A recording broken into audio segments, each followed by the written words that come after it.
I'm sorry, Pat? Oh. Okay, well, I'll call the meeting to order at 4:03.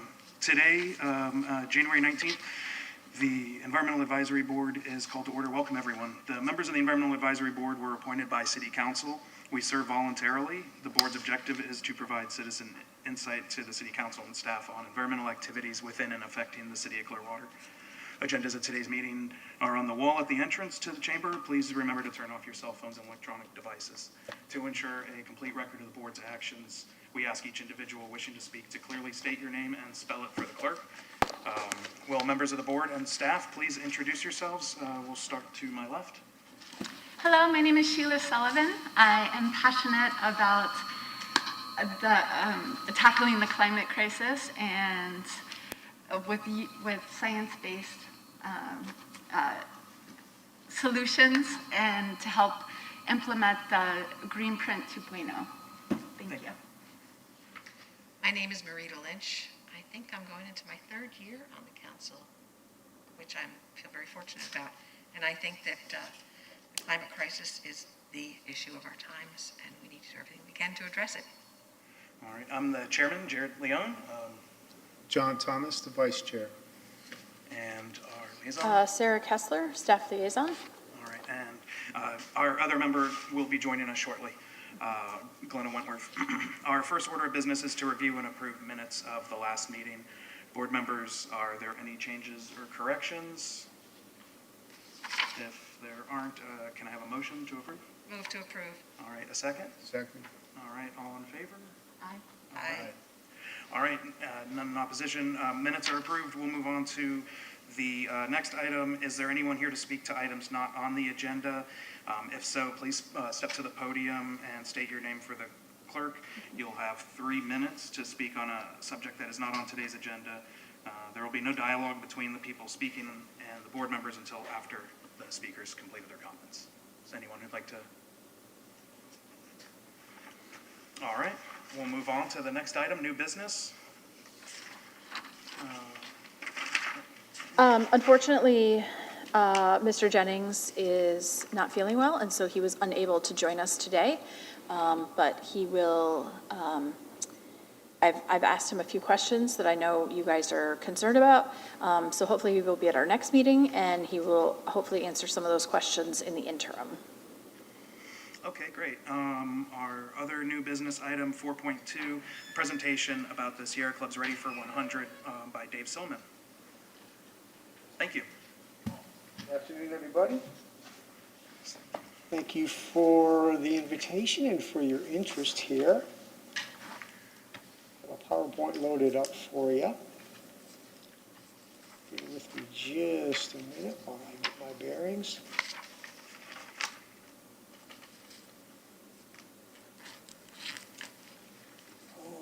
Okay, great. I have about a 10-minute presentation. Hopefully that's okay. I guess I have a little more time. I cut it down as much as I could. Thank you so much. Again, my name is Dave Silman. I am a member of the executive committee of our Pinellas County Suncoast chapter of the Sierra Club. And freshly off of the organizing the Ready for 100 Pinellas County campaign, which you might be familiar with, which wrapped up successfully last year. We got a commitment from the county to clean energy goals. So what I'm going to talk about a little bit today is the basics, what Ready for 100 is, how cities are responding, and I'm going to talk a little bit about why it matters. I'm going to breeze through that because I know most of you are up to speed on what's going on out there. So the Ready for 100 campaign is a national Sierra Club initiative started back in 2016 for the purpose of getting municipalities to commit to clean energy goals by a date certain. Most have come in between 2035 and 2050. And equity and inclusion is a key value of this initiative, as it is throughout the Sierra Club and through every environmental group that I'm involved with these days. At present, we have 180 plus cities. We were the 15th county in the United States, and there are 9 states and territories that have made 100% clean energy commitments. All told, that comprises 100 million Americans. Almost a full one third of the country lives in a place that has made these commitments, and the momentum and the popularity is quite exciting. The aggregate impact of all these commitments made to date would be equivalent to taking 66 million cars off the road or retiring 79 coal plants, so this is a big deal to be sure. And we are so fortunate here in Pinellas to really be a leading county in the nation. We have 4 cities that have made this commitment. St. Pete got the ball rolling in 2016. They were the first city in the southeast to have made this commitment. And you can see Dunedin, Largo, and Safety Harbor have followed suit since. And then, of course, as mentioned last November, we got the county to become the first county in Florida to make such a commitment. It's a big deal. We hope that there's going to be a lot of synergies between the county's efforts and our cities, and we hope this will, the higher up the level these commitments are made, the more impact they have. So we're really excited about this. Well, you can see how excited we are right there. Here's a graph showing the growth of these commitments. Again, the Sierra Club initiative started in 2016. We like to think it was our efforts that resulted in this dramatic adoption of these commitments. I don't quite know what happened in 2019 there, but even in 2020, even in the first year of the pandemic, these commitments doubled around the globe. And interesting to note, not only is it municipalities making these commitments, it is primarily global corporations. And you can see, if you can see some of the logos in the background there, this is a top-down phenomenon. It is the who's who of the global corporate world who is making these commitments. The leading software companies, banks, insurance companies, on and on and on. And by no means is this all altruism. This is good business. Clean energy is now cheaper than fossil fuels, and that's driving this transition, which is well underway. Why it matters, this is where I'll start breezing through these a little quickly, because I know you all understand that our little Goldilocks atmosphere on this planet that allows life to thrive if left to its own devices is but a thin shell of a layer into which we spew 152 million tons of heat-trapping pollution every single day, which is equivalent, according to Dr. James Hansen, former head of NASA's Goddard Research Center, equivalent to exploding 600,000 Hiroshima-sized bombs every single day in terms of the heat energy that we are trapping right now.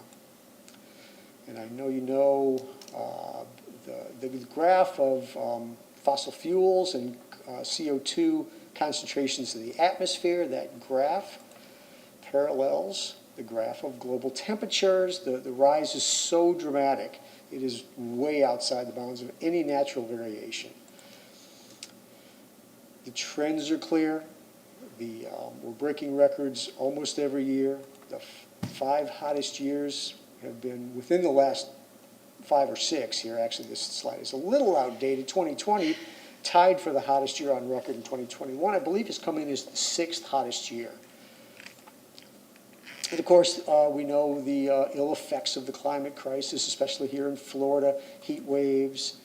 And we know that much of the heat, the majority of the heat, is absorbed by the oceans, which causes sea level rise. It's not just melting glaciers, it's thermal expansion, and we have to be keenly aware of that here. I know you all know that. The graph of ocean temperatures parallels that of atmospheric temperatures as well. This is an interesting slide. You can see here down toward the right, Miami comes in at number 9 of the most at-risk cities on planet Earth. I don't think the Tampa Bay region is too much higher by elevation. If you resort this list by assets at risk, Miami is number 1. I don't think we're terribly far behind in that regard either. Ill effects continue. These rain bombs, we've had 21 in 1,000 year downpour events since 2010. We're supposed to have these one every 1,000 years. We've had 20 in the last decade, which leads to massive flooding all over the country, all over the world. The climate crisis, as you know, leads to more wildfires. This graph shows the correlation between temperature rise and number of fires. Makes you a little glad that we only have to contend with hurricanes. At least we can run away. This hellscape is something I'm glad we get to avoid here, and we've become used to the western U.S. and Canada on fire every summer. Most winters, Australia is grappling with the same thing.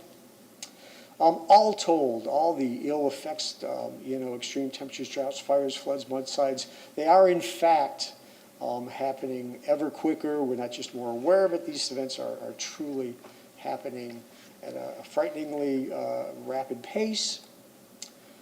Another big ill, which is sometimes overlooked, is the healthcare and deaths caused by air pollution. 8.7 million people die every year from air pollution, which we can eliminate by switching to clean fossil fuels. This is just a summary of all the costs, the real dollar costs we already pay. It is such an expensive problem already that the solutions, although they will take huge historic investments, are far cheaper than business as usual. The climate crisis is the #1 threat to the global economy. The dire warnings we hear are no longer just from the global scientific community, they are from the world economic community. This is from the Commodities Futures Trading Commission. Under the Trump administration, actually, they released a report and called for urgent action and an immediate carbon tax because of the risk to our financial system. And of course, we know last year the dire warnings from the UN. This is not a static situation. The climate crisis is accelerating. And this sober body, this aggregate voice of the global scientific community, is calling it a code red for humanity. So must we change? Yes, we must. Can we change? The good news begins. Make no mistake, we have everything we need in hand today. And if I'm wrong, it's only by this much.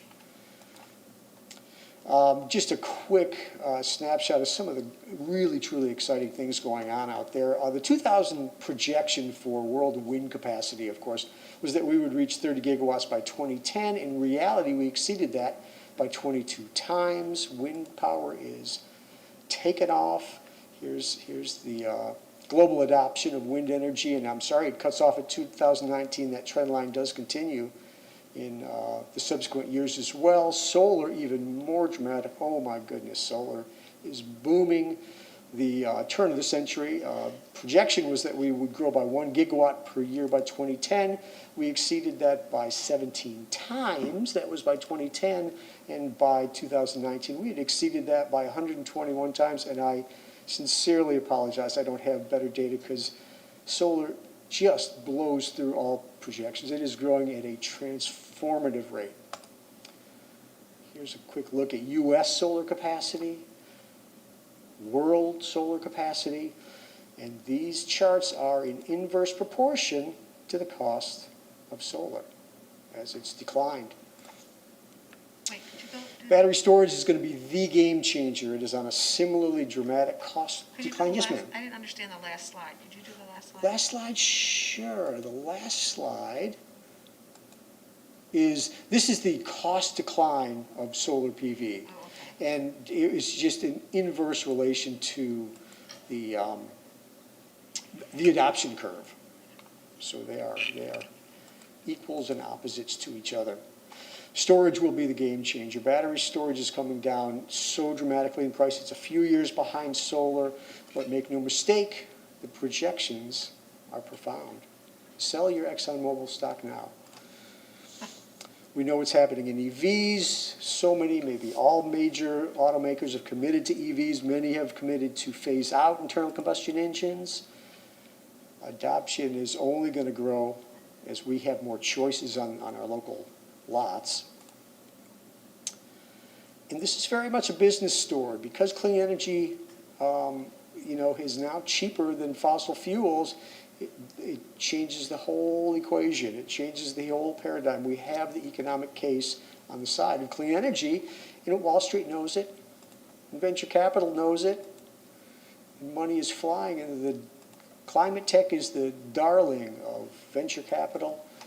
And smart money and big money is going into these solutions because it's smart business. This is an interesting quote from a research firm. Most people mistake the drivers of the energy transition. They're economic, not climate related. Solar and wind are cost competitive with fossil fuels now, and the cost of renewables moves in one direction, and that is lower. Yes, ma'am. So it says now, here it says cost competitive. Previously you said clean is now cheaper than fossil. It sure is. Absolutely, unequivocally. Solar and wind. Yep. Other technologies are coming. Battery storage is coming.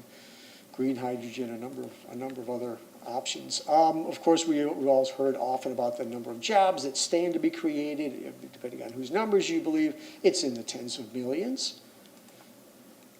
And we are entering an era of cheaper energy. Not only is it cheaper now, it continues down the cost curve. So the average family, which now spends about $4,200 a year for fuel, stands to save upwards of $2,000 per year.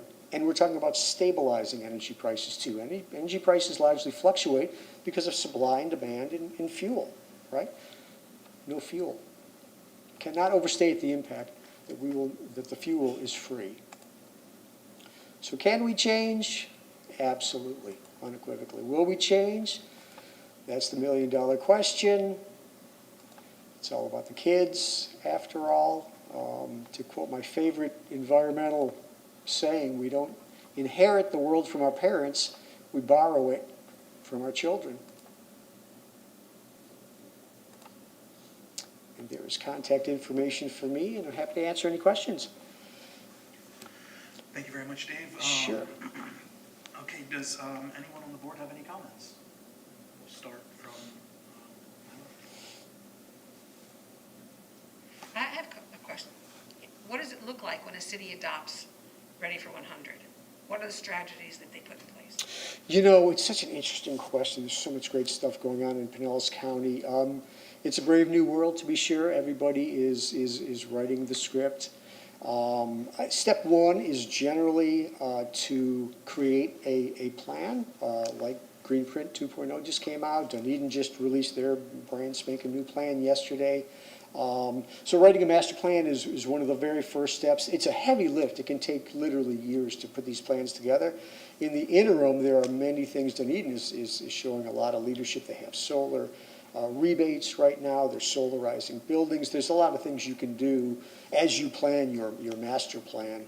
But there's a lot of low-hanging fruit. There are, I think Clearwater uses an energy services company, Synergistics.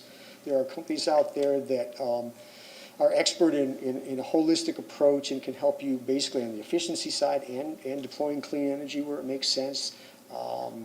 Duke has, the Clean Energy Connections program. I don't know if Clearwater, many cities and the county itself has signed up for the Clean Energy Connections, where Duke is building giant solar projects in the middle of the state and allowing people and cities and businesses to subscribe. So the municipalities, the county have signed up. They can get 40% of their usage from these new solar energy projects as they get completed. So there's so many tools in the toolkit. So when the county says we are adopting Ready for 100, what does that mean? Well, they adopt a formal resolution.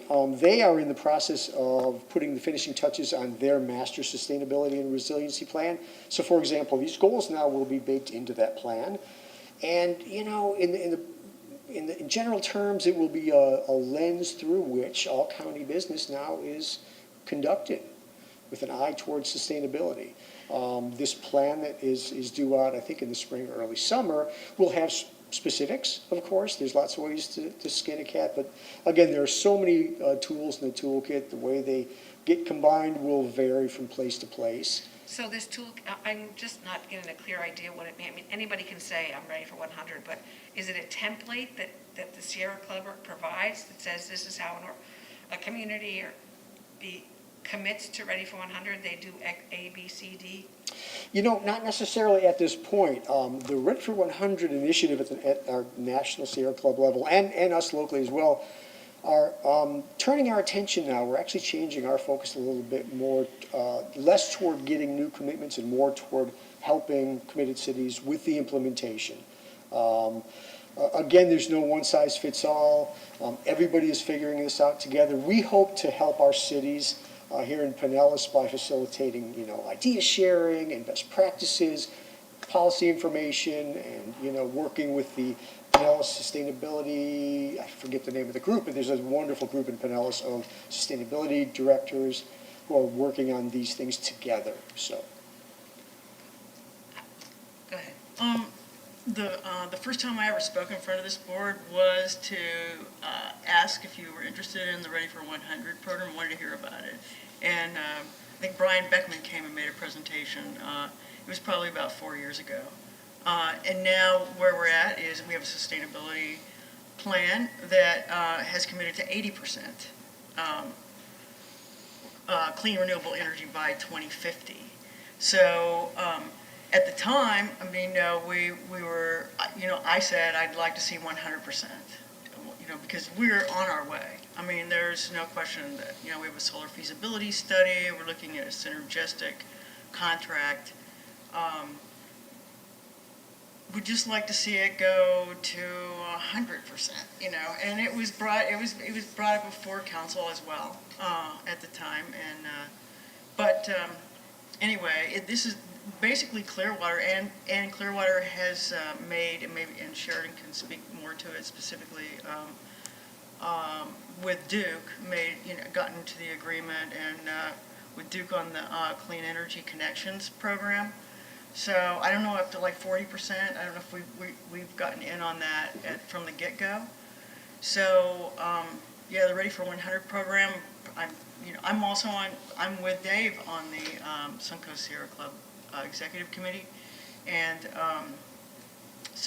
basically it's a commitment by communities to achieve 100% clean and renewable energy, and it's not just for government buildings, government fueling station, government fleets, but for the whole community. So our purpose now with Greenprint is to bring the city along with this, and then be a model for our citizens. So, are you done? Yeah. So I guess what I'm trying to understand is how can we as a board make an actionable step out of what you are saying? How can we put our weight behind some change, especially when we already have Greenprint? Is there some sort of gap analysis that needs to be done between what Greenprint is saying with the 80% and what Ready for 100 is doing? And what actionable step can we do to put our combined efforts behind this? Sure. Well, I'll tell you what, the fact that you have a goal baked into Greenprint is wonderful. That's Ready for 100 is about the goals. How those goals are achieved, that is something that each municipality figures out for themselves. So the fact that you have this goal is actually wonderful. You've already accomplished what we aim to accomplish in cities that haven't yet done that. I would say, the science says, the IPCC says that we have to be carbon-free by 2050. We have to be 100% by 2050, or our kids are cooked. So, when we approached the county, our ask was as lengthy as it could be. We asked for that community-wide clean energy by 2050, and to be 45% reduction by the end of this decade. All of that basically are the IPCC goals. That's what the science says we need to do to stay below 1.5%. So on the one hand, unfortunately the Greenprint plans don't really align with the science. The good news is we're all going to exceed those goals. The world is changing beneath our feet so fast. Business and the economics behind this is driving this. This is an age of so much disruption and innovation. This is the decisive decade. This is going to be, the end of this decade will not look like the beginning of this decade. I have every confidence that Clearwater, Pinellas, all of us will exceed our goals. Well, I'm glad to hear you say that, because when I look at your slides, my hair gets on fire. Good. Yeah, and I feel like we should do something. Make a statement, make a recommendation, because I feel like we have some influence and we could push this towards some sort of action that we could take. Sure, you know, it's going to be made up of multiple steps. I mean, by and large, and I hope gets a little bit more to what you're asking, every step between here and 100% is going to be an exercise in efficiency, or for us, a lot of solar. Rooftop solar is, as I say, it's growing at a transformational clip. Wherever there's opportunities to add solar, by all means. Although solar is a little bit sexier, efficiency oftentimes has even better returns on investment. So, you know, great policy comes into play. I know partnering with the solar co-op, Solar United Neighbors, I think Clearwater's done that. Those are great things. There's so many tools. I don't know if I'm giving you a satisfying answer, but you're on track. And the fact that this board exists and the fact that Greenprint 2.0 just came out, you guys are on the right track. It's quite wonderful. The only thing I always try and do, and what you might do, is for those who may push back, I always try and push the business case. I'm scared to death too, but I talk far more about return on investment when I lobby for these commitments than I do the climate science. Just know that we have the economic argument on our side, and maybe pull people in the right direction rather than push them. I would just, suggest, I mean, we have Greenprint 2.0, so, I mean, it's a resolution. It's not, it can be made up of ordinances. It can be, decisions are made, at intervals. It has, that we can support. Because it's, once again, it will be implemented or it won't be implemented, all the aspects of it. And I think our support, this would be something I would see us as a board supporting Greenprint, the implementation of Greenprint, every aspect of it. It's a living document as well. So it can be, more ambitious as time goes by. John, do you have anything to say? Just to commend Suncoast Sierra for its advocacy on this issue, and also for the success that you've had in assisting in making these changes and moving these programs forward. Great, thank you. Likewise, I'm sure. I have a couple of comments. Thank you. Sure. I've served on this board since 2016 or so, and I believe that's around when we first had the first Ready for 100 presentation. And it was because of that presentation that we pursued reinvigorating our Greenprint plan, which had sat nascent for half a decade or so. So I'm curious, and I think it's been brought up, because at that time we had a document already in place. It just had been kind of dusty at that time. And I felt that it was important, Ready for 100, clean energy, and those goals are lofty and important. But the city had already had something created that they spent a lot of money, they spent a lot of time, and there's a lot of a process to go through to make it work. So I'm curious now, and I'm glad we are revisiting this at this point, since we have Greenprint 2.0 on the books now. But I'm curious how binding this would be if it were accepted by the council, and also what changes, or if they would coincide, or if the goals are appropriate for Greenprint. Our city hired someone to go through and work on this, and I don't know if this is competing with that or. Mm-hmm. Well, again, I would say a couple of things. First of all, the fact that you have the goal in Greenprint really is sort of the heart and soul of this issue, and that's really important. If you and Glenn, you brought up something about changing goals. We tried to include language in the Pinellas County one, referring to this plan will be revisited every couple of years and made more aggressive as technology allows. So that kind of leaves an open door to revisit and tighten things up. And I think you're already well on your way. I mean, I think in a sense you've already made this commitment. Now, all of these commitments, the resolutions at the county level and the cities, are all non-binding. These are aspirational goals, and I realize, especially amongst legislators, sometimes eyes roll, big deal, more aspiration. But by the same token, it focuses the mind on the task at hand. If it can truly be, and this is where this board can help to keep it always that lens through which all future business is conducted. and it's gonna take some effort, you know? You gotta keep it front, top of mind. But you guys are well on your way already. It's actually tremendous. I feel like Ready for 100 underscores what we've done and what the city's continuing to do. It keeps the conversation going. I guess, and I think we have the ability here, and because Sheridan is here.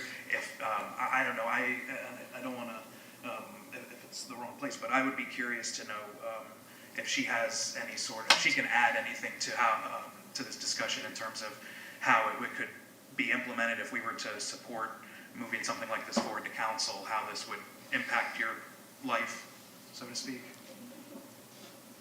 Thank you very much. Yeah, so, I mean, excellent presentation, excellent points. I will say Greenprint is based on the 2018 IPCC report.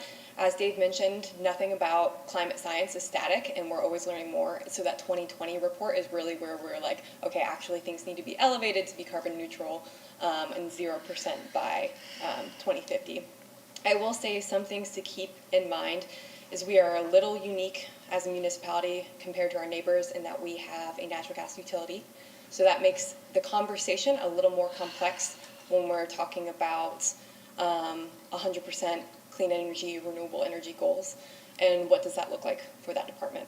I will also say there is a new state bill that challenges our ability to implement clean energy goals, not necessarily to establish them. So, and I've talked with Pinellas County's sustainability coordinator about this as well. I was surprised to see Pinellas County passed their resolution after that state bill came out.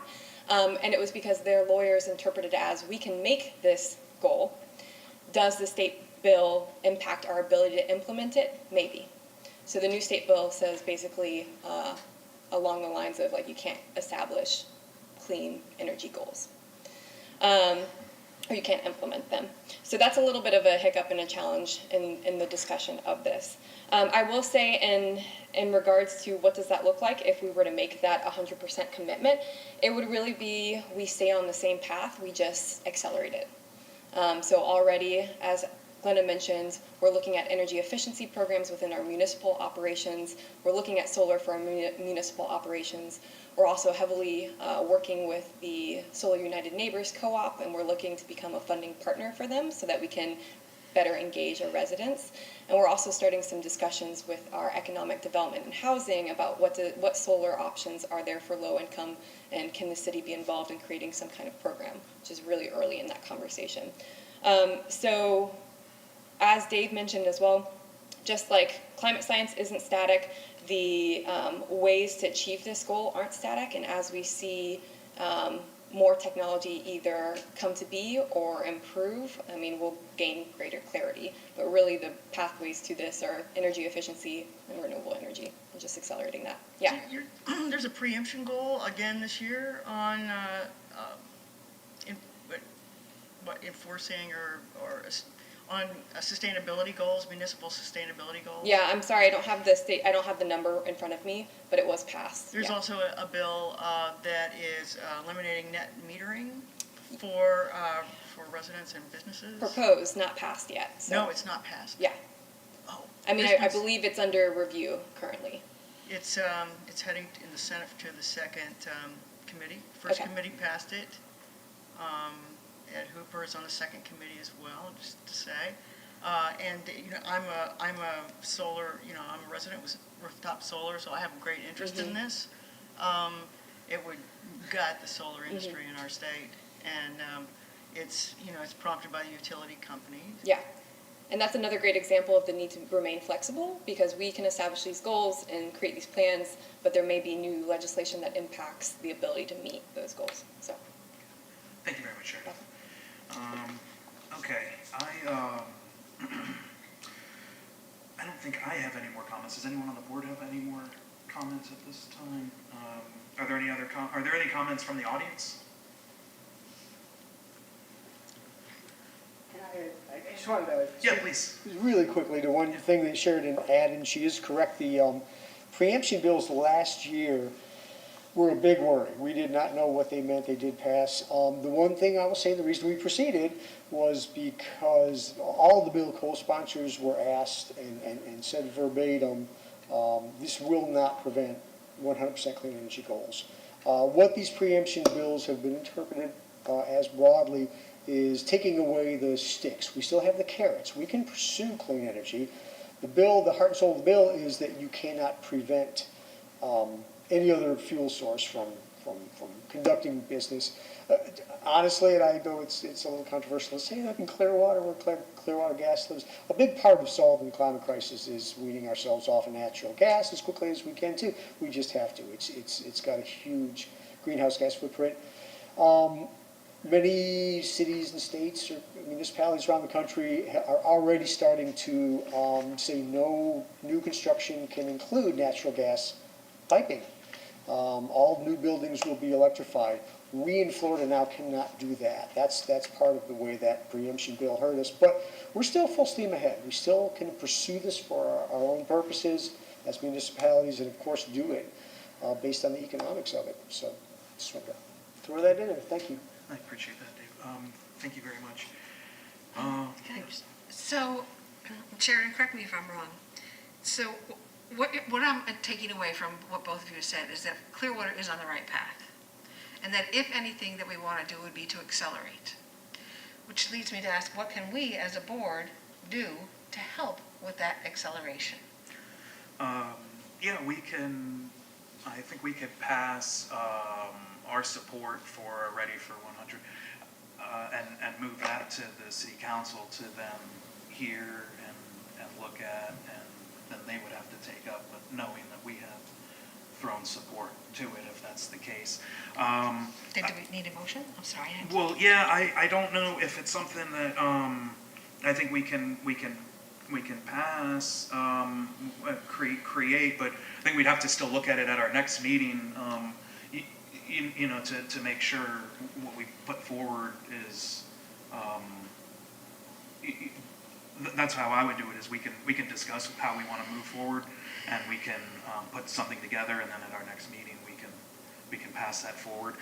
I will just bring up one concern I do have is our board is made up of people who are members of Sierra Club, and this is a Sierra Club initiative. So I don't know if that is a concern that we have to have legal discuss or something like that moving forward, just in terms of, or announcing whatever you're, you know, if you're affiliated with the group or not, like you did, Glenna. I just want to make sure that we don't have any concerns regarding, you know. If there's any conflict, you mean? I I could recuse myself from the vote. But I do agree, and it sounds like our board is in support of these initiatives.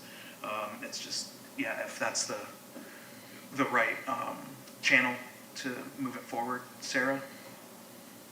Yeah, decide if you want to do a resolution to the council, and then draft it, and then not draft it now, but draft it while in the Between interim, the next meeting. and then at the next meeting, you can talk about it. Okay. So yeah, if we want to make a motion to, yeah, pass a resolution in support of Ready for 100. I'll make a motion that we develop a resolution for the council that we, as the EAB, support moving towards Ready for 100.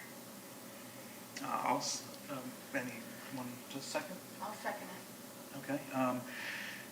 And I guess any other support, or I guess we should do a vote on that. All in favor? Can I vote? Yeah, I think we're all in favor. And Okay.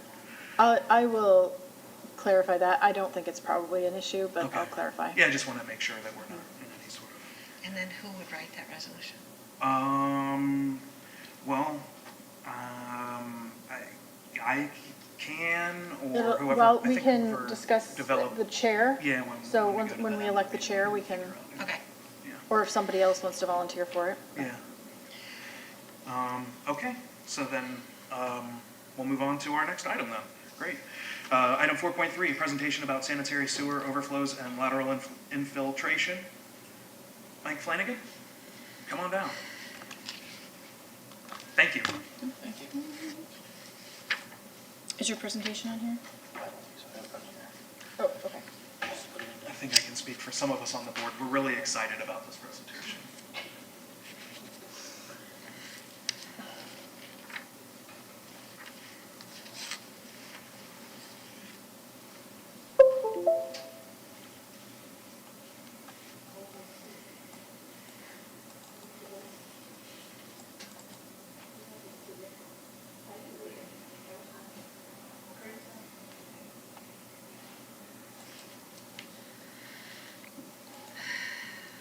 Okay.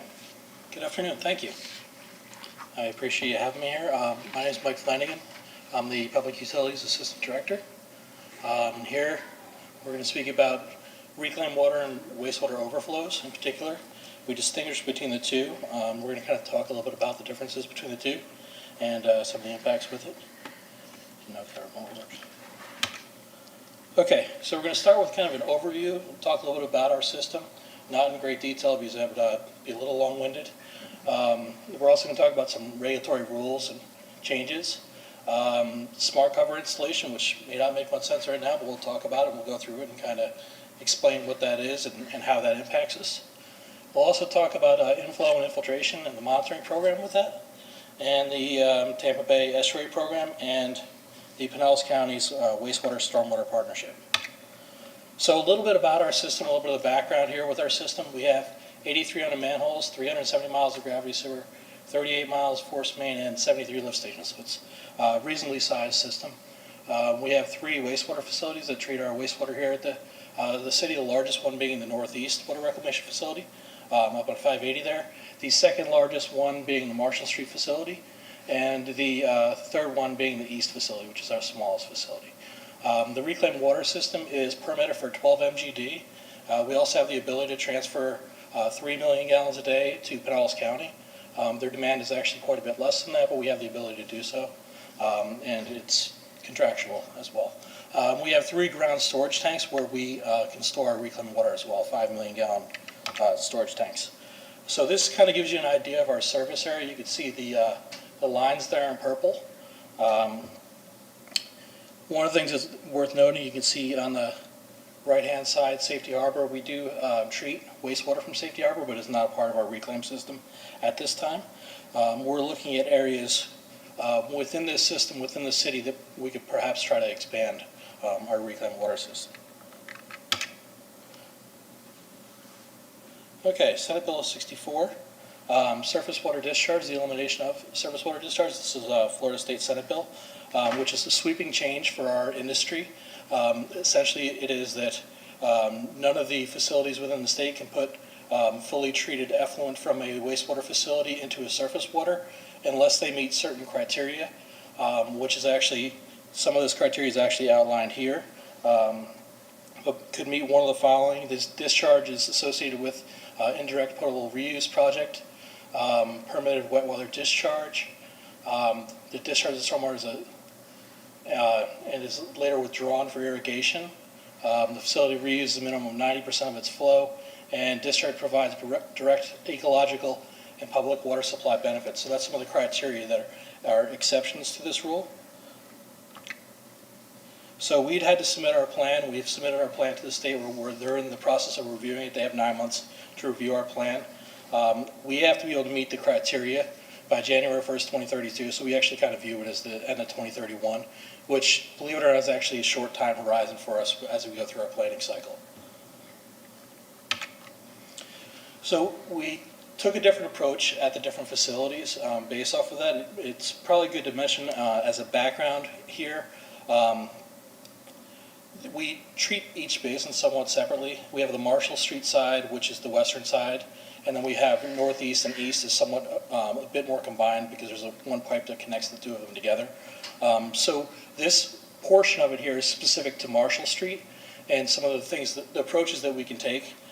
So this is really, when we went through our analysis with our consultant, these are the things that we outlined, and we try to take a stance of what we view to be the most beneficial and then went down from there. So if we could do something that's most beneficial, that's the intent of where we'd like to go. So what we viewed as most beneficial, maybe if we could evaluate the beneficial impacts to the receiving body being Stevenson Creek. If it's beneficial to Stevenson Creek, we would like to put the effluent into Stevenson Creek. Right now we put, out of the Marshall Street facility is roughly 50-50. So 50% of the flow goes into the reuse system and is used as reclaimed water. Another 50% currently goes into Stevenson Creek. So one of the things that we mentioned earlier was, is there an ability for us, looking at this map here, to be able to increase our reuse within the city? So that would be the next step here on our plan. The third one is the Apricot Act, and the Apricot Act is an act that allows for a utility to put 70% of the discharge would go to the reclaimed water, and 30% would be permitted to go into surface water. The next step would be decrease total surface water discharge to 10%. And then the final step would be to deep well inject or aquifer storage and recovery, which we viewed as, of these options, from our standpoint, we viewed as the least beneficial. So our intention is to go that direction.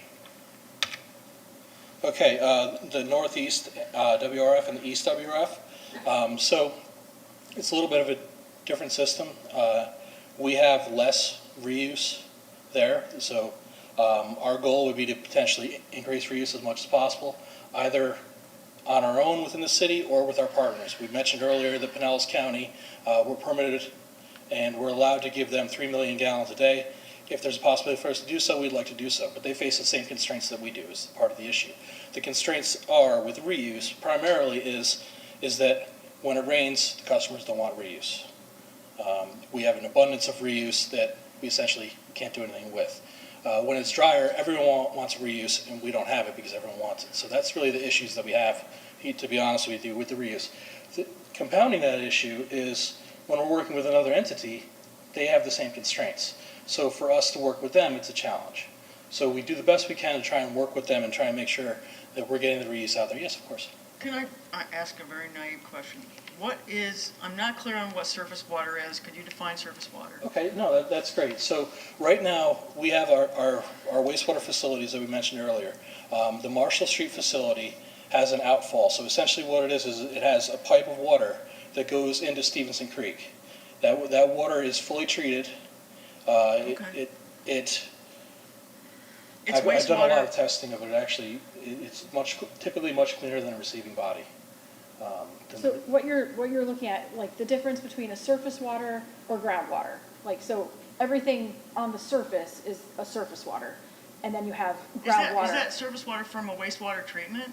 So Wastewater? surface water, it's not classified as that yet. So it's your lakes, creeks, streams, ponds, all of that is a surface water. Oh. So the discharge from the plant goes into the surface water, as opposed to the deep well injection would go into a groundwater.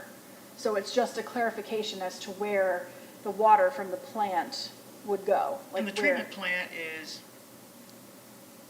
treating the water to discharge it. Right. Yes, that's Yeah. correct. Yeah, so it's the different, the surface water, it's the difference between the surface water and the deep well injection. Like that's like the difference there.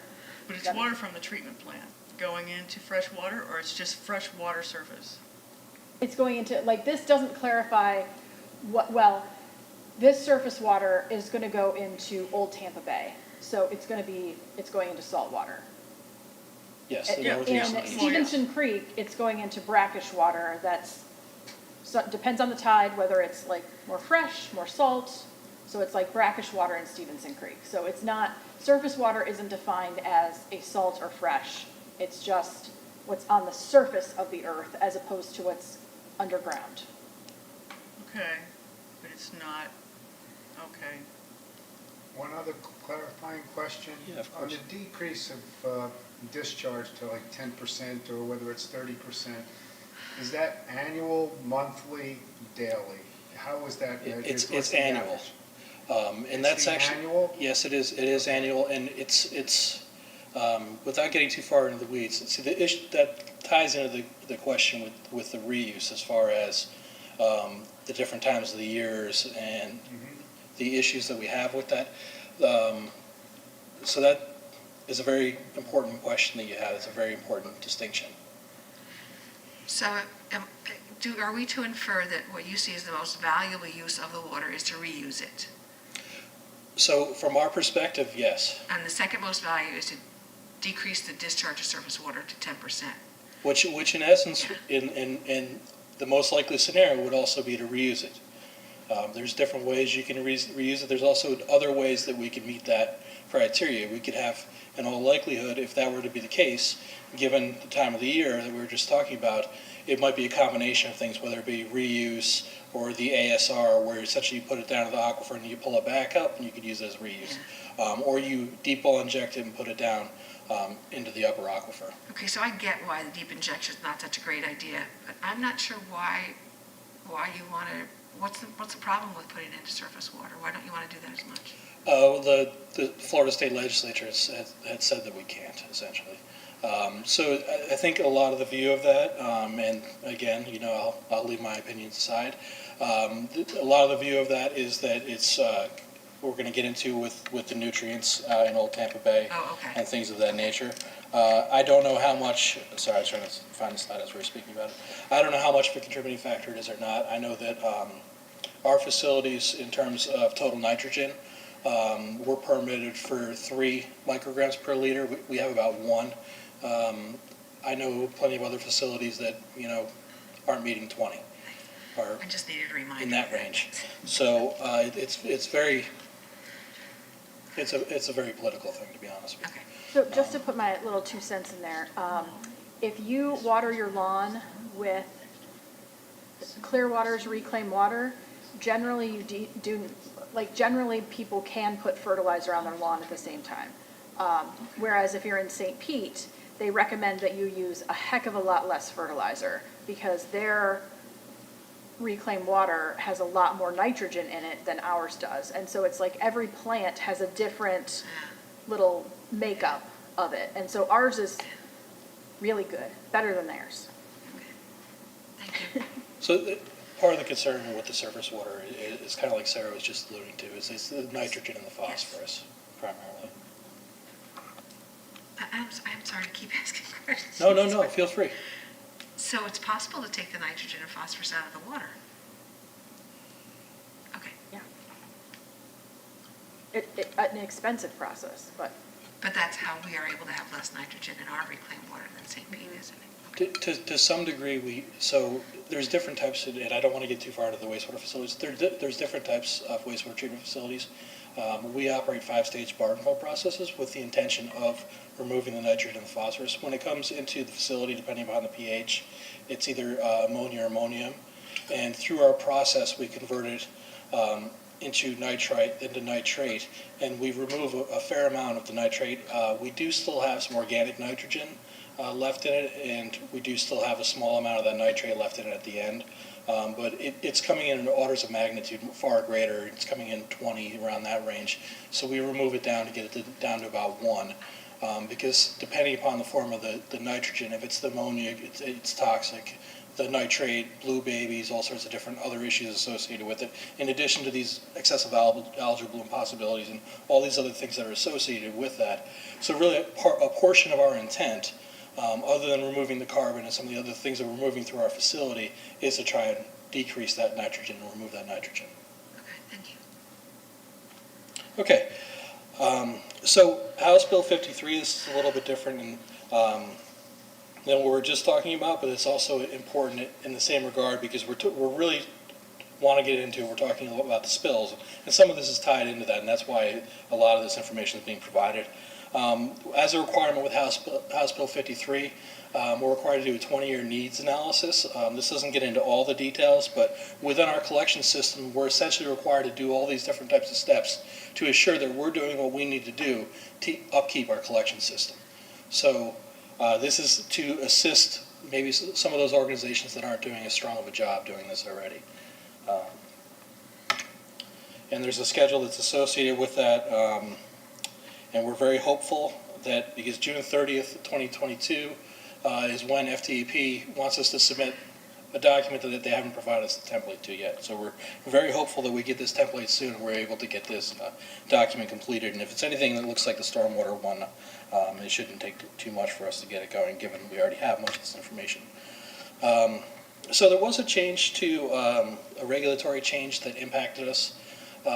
Historically, for reporting of spills, we always, up until about 2015, the guidance was that you would report a spill that was greater than 1,000 gallons. I think that maybe there were some bad actors. Some result looks like 999. So it kind of went to you report everything. So it got to where, if you had a reclaimed water, which, as Sarah mentioned, it's fully treated, the size of this bottle, we were reporting that. We were saying we had this spill. It was supposed to go on the ground, and it went on the ground. So we'd spend hours and hours out of our day reporting these spills that possibly didn't need to be reported. That has changed recently with this legislative change to where right now we report all the wastewater spills regardless of the volume within 24 hours meeting the criteria.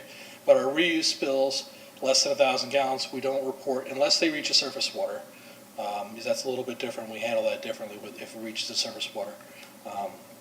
We still keep the 1,000 gallons. I know that some other organizations that I learned today, some of our colleagues, if it happens in a park and it stays in the park, they don't report it right away. We just report the monthly and say, this happened, the reuse that was supposed to go in the park went in the park, or whatever it might be. That's best case scenario.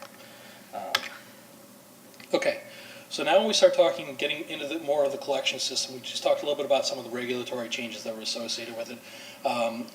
We're using different technology now that wasn't available to us in the past to get an idea of, we mentioned before about reuse and the rainfall events and the impacts of it. You know, we have a lot more rainfall, people aren't watering their lawns. Well, it also impacts our system because we have inflow and infiltration where this rainfall is getting into our system and we don't want it to get into our system.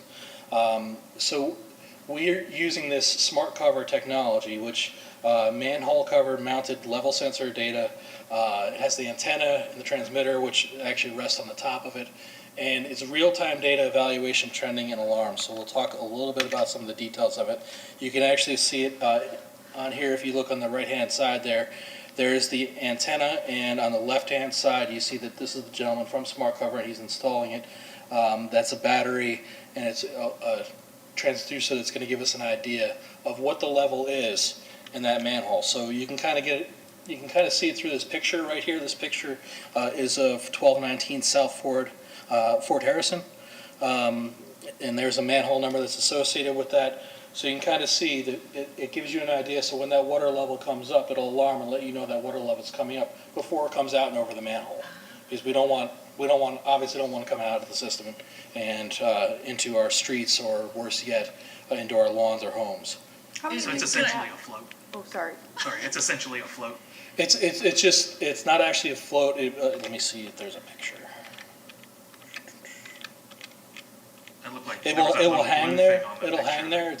It's not like a float ball float, but it does hang there, and it just has a transducer that just goes down and monitors it. Sorry. Is So, that yeah, on no, all you're fine. 8,000 manhole covers in Clearwater? No, well, the intention is that we have certain areas, and that's a great question, thank you. The intention is that we have these areas that are kind of hot spots for us, that we know where we have issues, and our goal is to primarily put them in these hot spots where we're likely to have issues, just so we can monitor and know when we're having issues, essentially before we have issues. Yeah, three of them are in my neighborhood. And That was my question, because that's the whole had point. We don't want it issues. to happen in your neighborhood. We don't want it to happen in anyone's neighborhood. Yeah. So we've installed 33 of them so far. We're looking at other hotspots, other areas, and seeing where we can install some more of these.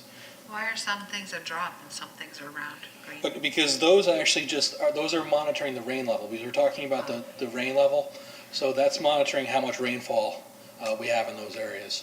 And the green circles will actually, when we have an issue, in addition to, I'll get an email when it reaches a level. We have other employees that they'll actually get a ping on their phone, and it'll let them know when that's happening, and they'll be able to respond to that location and try and determine what the issue is and try and correct the issue. So What I are think, some, I'm sorry. Yeah. I was going to just ask, what are some factors to determine where you're putting them and for moving forward to put some A lot of the factors that we're using right now is historical knowledge. There's other factors that are actually, we're going to get into in some of the coming slides as to what we're looking at as possibilities of how we could put these in different locations. But at this point, we've really identified these locations based off of just where we knew were issues that we've dealt with in the past. So if we've had a spill event there in the past, if we've had two or something like that, we would definitely know that that would be a location we want to put one, or upstream of that. So the round dots, are those actual manhole cover indication locations, or? Yes, those are actual locations. I don't think I have the screenshot that. Yeah, I kind of probably even know where one of them is. Yeah, in so- my neighborhood, like. So if you click on it where it says map right here, it actually, you can't really see it, but it's obviously you can't click on the presentation. But if you click on where it says map right there, this is the map, and on the left-hand side, you can't see it because that, just like the screenshot of it, it shows all the locations of where they are, and you can just click on each individual one. You can see a trend, And that's what they do when they troubleshoot. They'll look at it over the past 6 hours and say, did it just spike real quickly, or did it gradually go up, or what's going on here? Trying to get an idea and try and troubleshoot and determine what happens. If they saw it spiked up, then went back down, it might not need to react. Whereas if they see it going up and trending upward or anything of that nature, they're gonna react, and they're gonna come out there and try and figure out what's going on with it. Can you tell by looking at it if it's an electronic? Can you tell by its appearance that it's one of the smart covers? Can you tell by, I'm sorry? By looking at it, by its appearance, if it's a smart cover? Yeah, you can tell.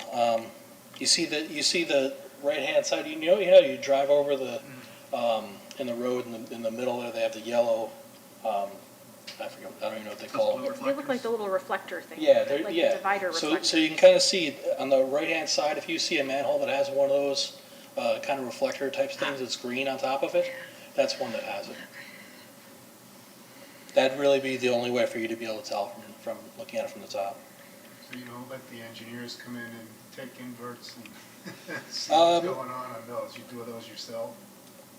Well, this is actually installed by the manufacturer. I mean, if but- somebody's out there doing certain utility surveys for a development project and they want to locate the sewer manhole, and you don't let them pull those then? I don't think we've been installing these about 1.5 years now. I don't think that we've come across that yet. Okay. You get an alarm. If someone tampered with the manhole, All you right. get an alarm. It So would the tell us engineering there's community knows that when that reflector's on there, don't get in there and go to you guys for whatever data is down below. Well, they know when we would come out and respond to it.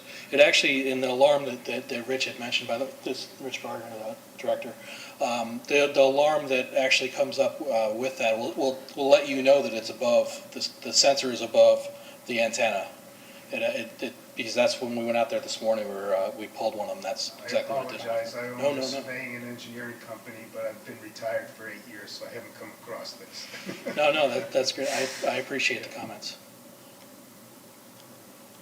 Okay. So you can kind of see, actually, there's Oh, there it is. your question there. You can kind of see, it won't have that green warning label on there, at least the ones that we have don't. But you would see that green reflector there on top of it. Okay, so it's kind of a segue into what you were just speaking of with the flow monitoring. We also do flow monitoring as well. So the meters can kind of trigger some areas and things that we need to look at, again, usually associated with rainfall events, and give us some ideas of areas that we may need to have to rehabilitate or at least look at further. And it'll also show the effectiveness of improvements that we make based off of this flow monitoring. So it's kind of good for, again, like I just mentioned, for evaluating dry and wet weather conditions. And it's done using different devices and rain gauges and the such. So this is some of the areas that we're flow monitoring right now, along with Wright Pierce. I didn't mention that we have the consultant that we're working with in the bottom there is Wright Pierce. So these are some of the areas that we, in conjunction with them, are monitoring, and they're doing some statistical research here on the right-hand column there. You can kind of see the items that are in red. So those are just some areas of concern. So we'll look at those areas, and those areas that we'll consider for future work, for us to be working on, or for us to at least investigate and try to determine what's going on in those areas. You know, do we have a tree root that grew into our line or something along those lines that's just causing water to get into our system that could potentially cause overflows or different issues within our system. So again, determine problem areas for sanitary rehabilitation, show sewer rehabilitation improvement effectiveness, and determine the capacity of the existing system and whether upgrades are needed. So it's a constant battle with aging infrastructure, and we always are trying to stay ahead of it, to be honest with you. Okay, the Tampa Bay Estuary program. So Tampa Bay, the nitrogen management consortium, restoration research, education, data visualization, library of decades of research.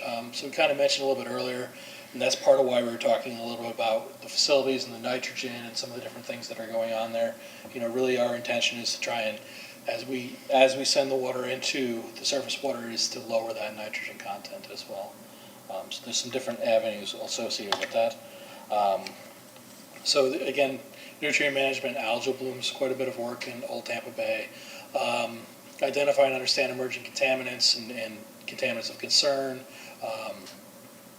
reduce potential pathogen contamination that could potentially be entering the water body, whether it be through our facilities or through a private system or something of that nature. So that's really the intention of a lot of our facilities, is to try and do that. This is just a brief snapshot I was kind of mentioning, and actually Sarah chimed in, and thank you with that, Sarah. That kind of gives you an idea of those. That's our total nitrogen leaving our facility, so it's actually exceedingly low. What are we looking at? What are the three lines? That's each plant. So each okay. of our facilities, our total nitrogen levels for each facility. Could you define great question. what is it, CCC? I'm sorry, SSO. Could you Yeah, define definitely. that again? So, and I'm glad you asked that. I intended to do that earlier, I didn't. So an SSO is kind of short, that's a term from the state for sanitary sewage overflow. So when they call that is a very broad term. So that could mean a spill of wastewater. It could be a spill of, like I was mentioning before, fully treated wastewater, where it's essentially, it's the same water that we're using to irrigate lawns, but yet it's viewed as a spill. So in some instances, it's viewed as this awful thing that's spilled on the floor, but in the same, Or it could be, it could also mean that, wow, this is great, this is beneficial, you put it on the floor. So it's kind of confusing, the term, but it's really whether you intended to put it on the floor or not. And that's really kind of how we've gotten there with that. so if it's reclaimed water, it wouldn't be bad. From my perspective, but if you're putting into let's say you're putting into a body of water and it's highly chlorinated effluent, so you're essentially putting large amounts of chlorine into a body of water, you could damage the aquatic life. So in those instances, it would be bad. Whereas when we go and put our effluent into surface water, we dechlorinate and take that chlorine out. But that would also be a spill. So it's a very broad term. Okay. And that's the challenge with it. Those are a couple of the different types of things that it could be. Yeah, of course. I'm curious, I'm looking at specifically the Marshall Street. There's a lot of Yes. spikes, and then, can you explain? Yeah, of course. So there's, again, we were talking earlier about seasonality. There's a lot of seasonality with nitrogen. Just like ourselves, when our bodies swing in temperature, hopefully we don't, but let's say, one of us got the flu or something like that. If we got that, our temperature's going to shoot way up, we don't feel well, things like that. Well, we have microorganisms that essentially do the work in our facility. We take what happens biologically out there in the world and we kind of speed up the process and make it work to our favor. We create conditions to do different things in different tanks that help us do what we need to do. Well, these microorganisms in cold weather don't really react very well. They're kind of cold and they don't want to move around a lot, they don't want to do a lot, and really that's essentially typically what it is when you have issues with nitrogen like Yeah, that. I guess the east is more of more level, it looks like, and the Marshall is kind of a huge ups and huge, downs. So I just was curious, is it because of the facilities themselves, the way they? It's partially to do with that, partially to do with what I'm just saying. And it's partially to do with, honestly, the influence that comes into them.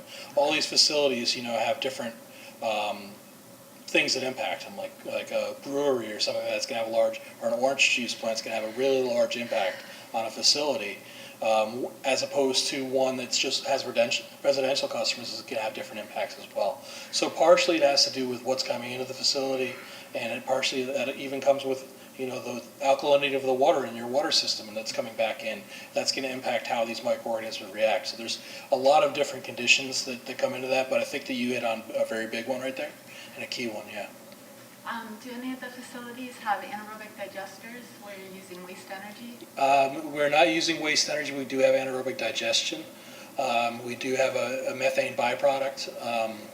There's some contractual things where we may have the ability to do that in the future. So there is some background there with that, but it's not at this time. We do not have anything functioning at this time, no. I just point out the scale of that graph, you're looking at 2 parts per million. Most of those numbers are less than 2 parts per million. So it's, that's what we have. So it looks like a big peak, but it's really, 3 parts per million is the highest Can number. you read this? I can't read. Yeah, actually, the whole intention of why I put this slide up here is to show how well we're doing, because it's, to me, Where I had worked previously, we were permitted for 10 parts per million. We ran roughly around 8. Is where we were, and we had some instances where we were pretty close to 10. But we also had a different discharge, so it goes, again, speaking to the facilities. So yeah. And the Wastewater Stormwater Partnership. So the goals of this to avoid spills, overflows, releases of sewage into the environment, particularly water bodies. Again, that's really entirely what most of my goals are. Increase capacity and resiliency of collective sewer systems, wastewater treatment infrastructure, and seek opportunities to address drainage, stormwater issues that impact sewer systems. So this is a collective partnership with the city of Clearwater and other entities to try and meet these shared goals. And is there any questions at this point? I have I was contacted by a resident who had asked if I would ask this question. I'm looking for my notes on this.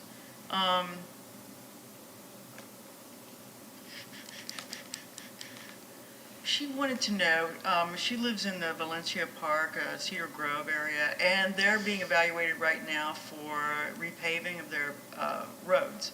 And she is interested in the smoke test that's being done. Could you talk about the smoke test? I mean, that's happening in Clearwater, and like, what are the priorities on where you do that, and when? Do you have a schedule, or?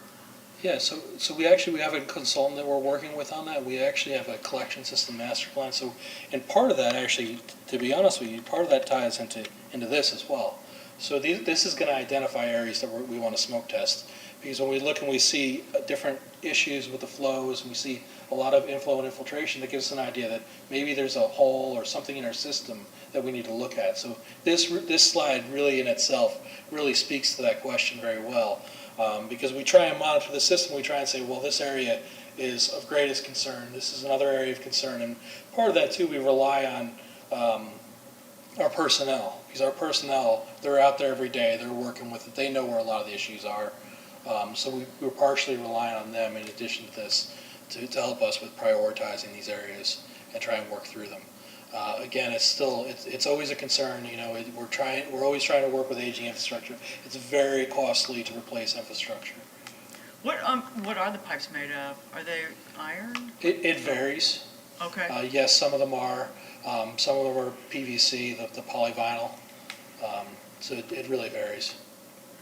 Cast iron, is that? There's Yes. some, because St. Pete has like clay or something. That's typically older. Yeah. I mean, there was even some, they've made them out of tree roots before, many, many 100 years ago. Yeah, or paper, roof tar paper too. It could be. I hadn't heard that, but I believe it. Yeah. Yeah, Orangeburg pipe. Yeah. I just had that replaced last year. Yeah, It I ain't cheap. replaced a lot of those. Yeah. Forgive my ignorance, but what is No. the smoke test?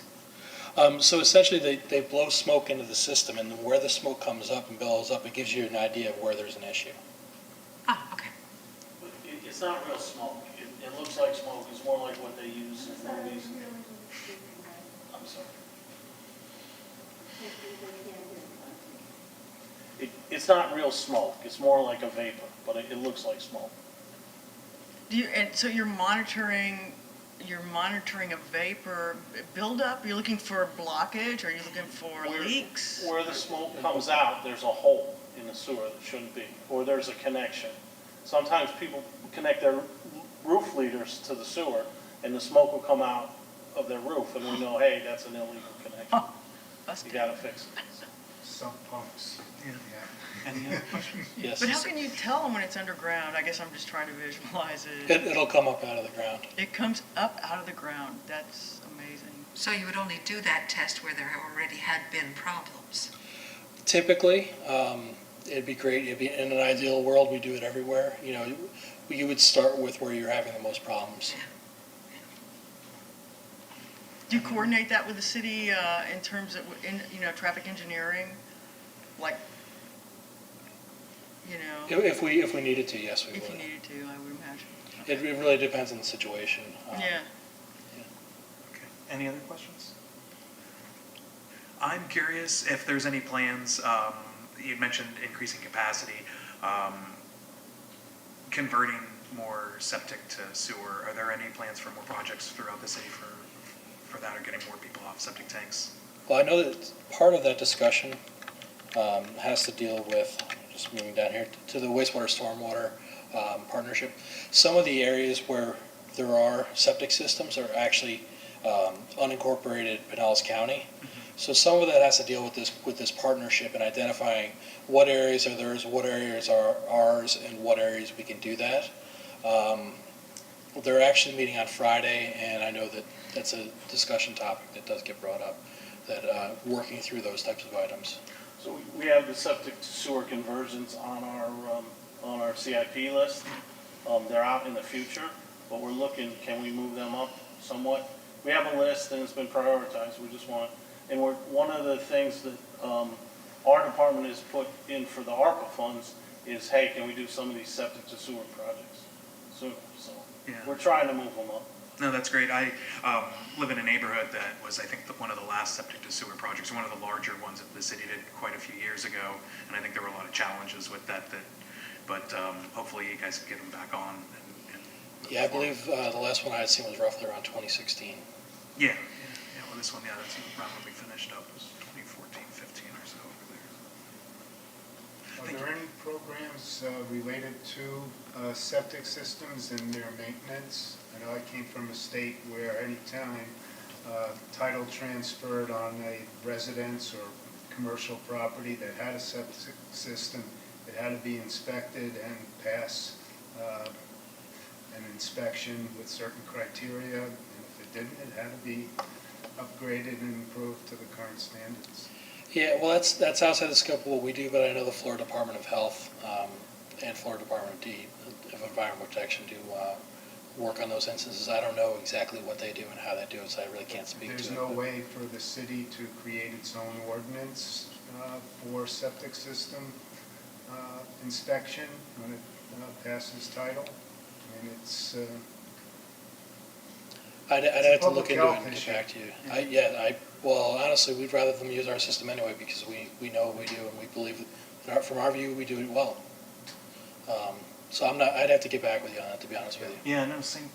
Pete started or was trying to create a program to even look at on sanitary lines to see for replacement because they have such a pipe in a lot of those places. So, but I thought there were some questions in terms of going into people's yards. But like you said, the title, the transfer, like things like that. But maybe there's some opportunity to ensure that those systems are working properly.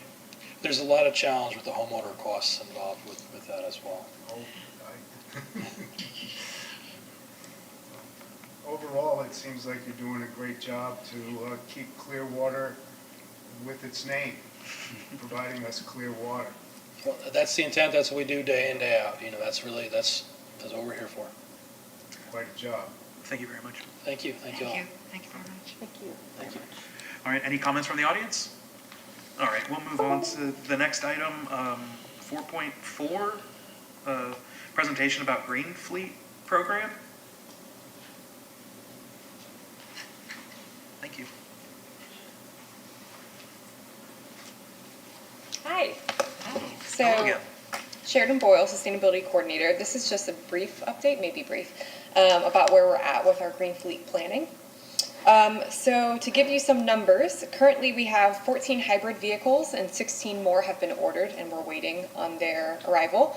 That would bring us to a total of 24 Explorer hybrids for our police department, 2 Ford Mavericks for our public utilities department, 1 Ford Maverick for our code enforcement division, and 2 Ford Escapes for our parking enforcement division.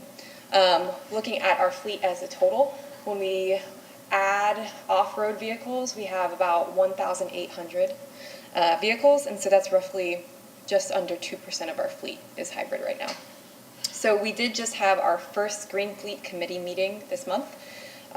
We discussed a lot in that meeting that I'll try and cover briefly. So we discussed the target goals that are set by the Green Fleet policy. To reiterate, that's that we are not going to purchase new internal combustion vehicles, not including hybrids, but solely internal combustion vehicles for light-duty fleet by 2027.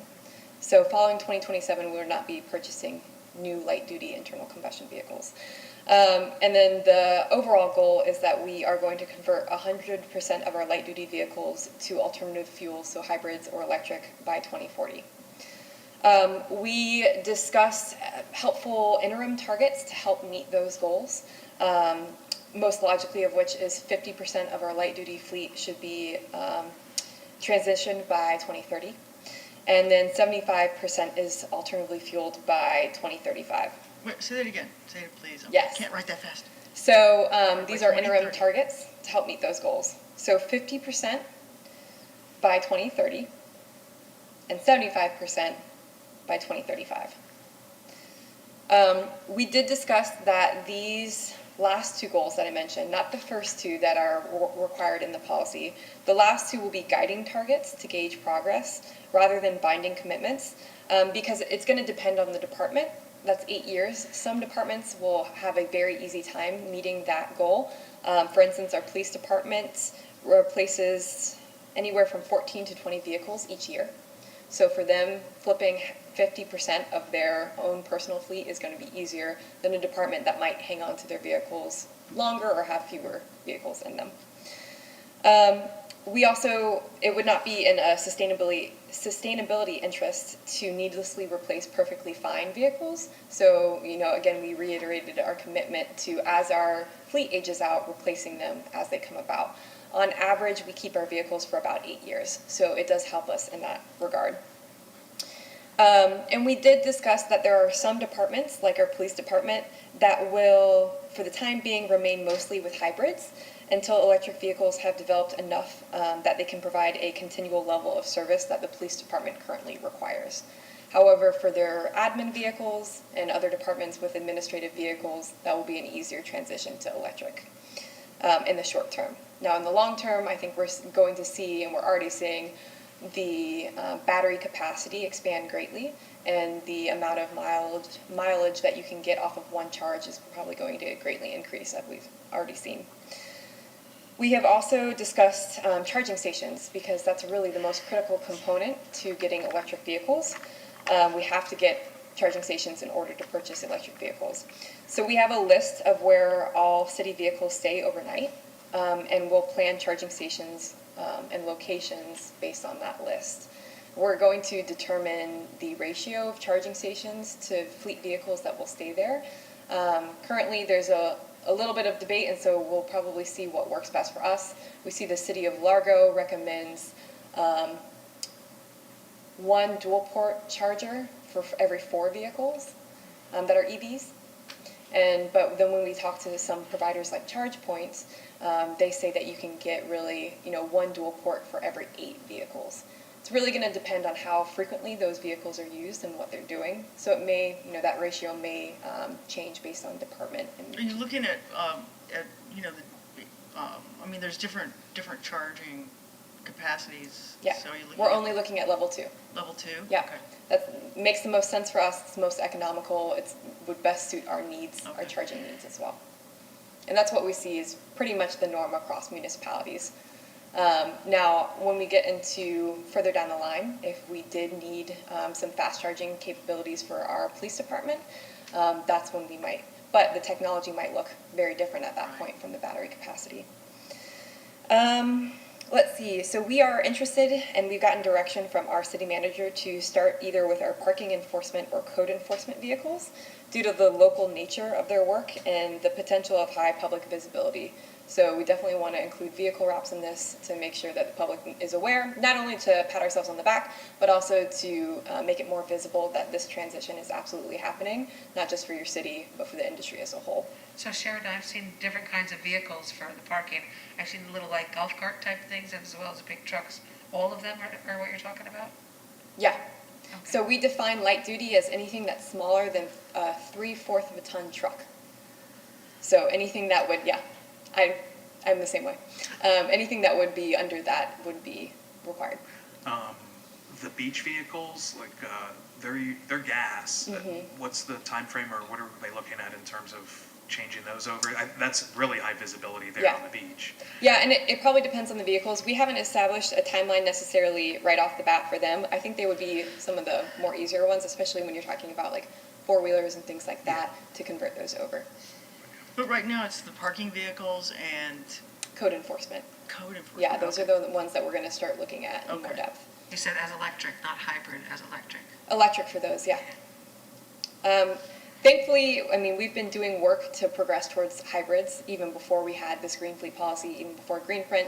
Our fleet manager has done an excellent job and not only knew the transition was coming, but he's looking forward to it. So that's why we've seen the progress so far that we've had with hybrids. Now looking to increase that and expand to electric vehicles as well. And I really think the key thing is just getting staff to be experienced with them.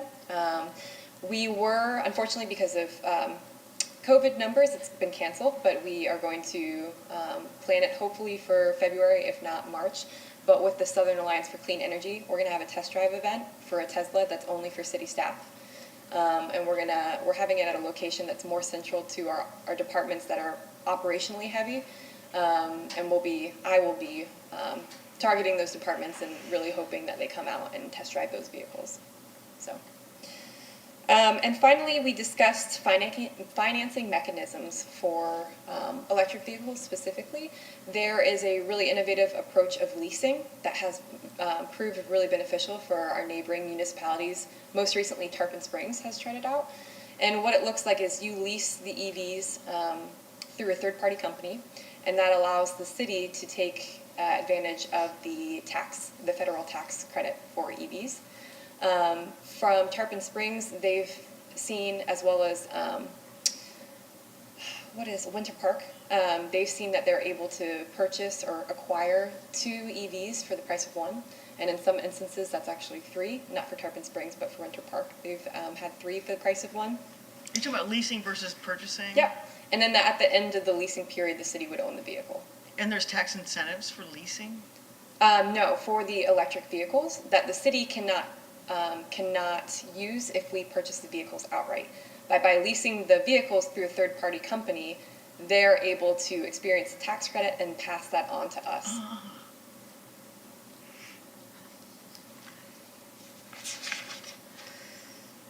Let's see. And finally, our next meeting will be in April. Do you have any questions on that? As far as the cost realization, do we know, is there a number in terms of fuel savings that you guys are looking at by making these changes and moving toward? Yeah, we know to expect fuel savings. It's going to be different based on the vehicle and based on how the individual uses the vehicle. Not meaning how quickly they're driving, but more like what are the operational needs that that vehicle is using. But we know, one of the conversations we had is, well, what is our overall goal? Is it to reduce greenhouse gas emissions or is it to save money? And really it's both. Because what we're seeing is not only has there always been a fuel cost savings and a maintenance cost savings, but now we're also seeing the upfront cost of these vehicles getting lower and lower, similar to solar panels. So much so that if you were to buy a used electric vehicle, it's comparable, if not less, than a used internal combustion engine vehicle.